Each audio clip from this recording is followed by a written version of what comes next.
Kalau kita bicara tentang Indonesia, hampir selalu kita mulai dari satu konsep besar. Indonesia adalah negara hukum. Kalimat ini terdengar tenang, terdengar meyakinkan. Dan memang, kalimat ini bukan hanya karangan.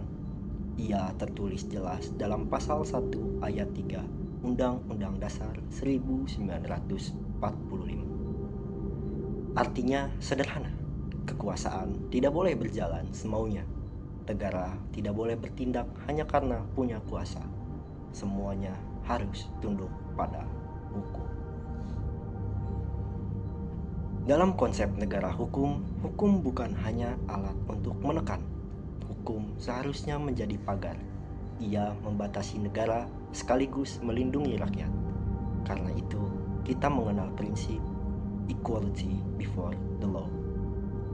Semua orang, pejabat, penguasa, rakyat biasa, secara teori berdiri di posisi yang sama. Dan jujur saja, inilah yang membuat banyak dari kita percaya pada keadilan hukum. Halo semuanya, saya Muhammad Julfan Alpitra Salam, mahasiswa Hukum Tata Negara. Di video ini, saya ingin mengajak kita untuk menguji keadilan di Indonesia.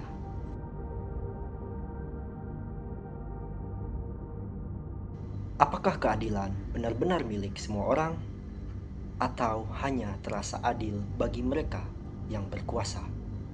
Untuk menjawabnya, kita nggak akan pakai opini, kita akan pakai satu hal yang paling konkret. Cara negara menghukum warganya.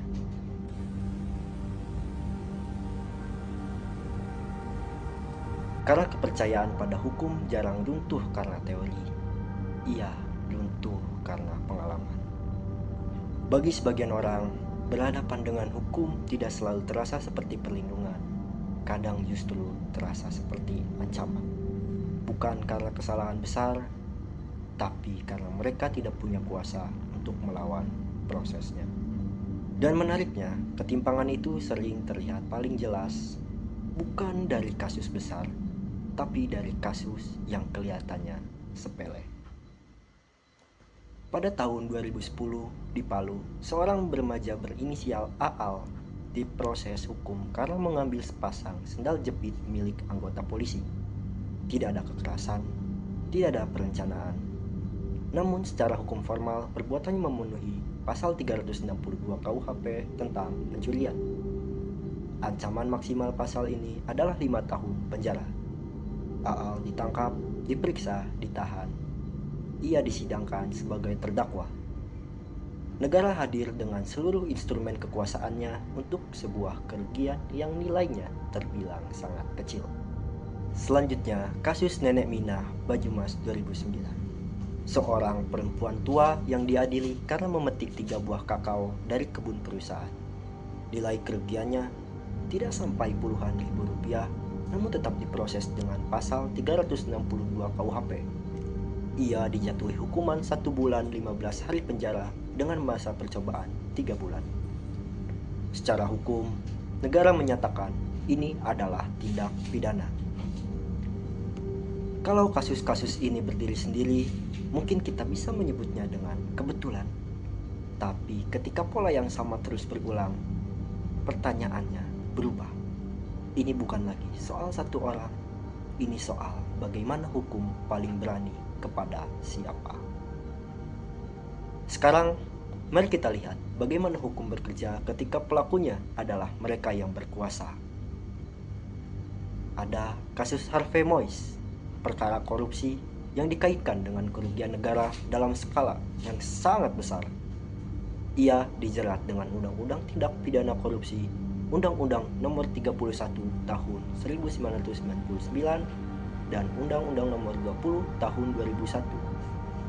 Ancaman pidananya bisa mencapai 20 tahun penjara, bahkan seumur hidup. Namun, putusan pengadilan menjatuhkan hukuman dengan 6 tahun 6 bulan penjara. Ratusan triliun, 6 tahun. Sangat adil. Di titik ini, saya tidak sedang membandingkan orang. Saya sedang membandingkan cara negara menggunakan hukumnya. Untuk rakyat kecil, hukum tampil utuh, cepat, dan tegas. Untuk kejahatan bertampak masif, hukuman yang dijatuhkan justru terasa jauh dari ancaman maksimalnya. Padahal, pasal 27 ayat 1 Undang-Undang Dasar 1945 menyatakan bahwa setiap warga negara memiliki kedudukan yang sama di hadapan hukum. Artinya, hukum tidak hanya harus sah secara prosedural, tapi juga adil dalam penerapannya. Di titik ini, kita tidak sedang melihat hukum yang gagal. Kita sedang melihat hukum yang berjalan dengan sangat rapi. Tapi disitulah masalahnya. Karena hukum yang rapi tanpa keadilan akan selalu melindungi yang kuat. Indonesia tetap negara hukum. Kalimat itu memang tidak salah.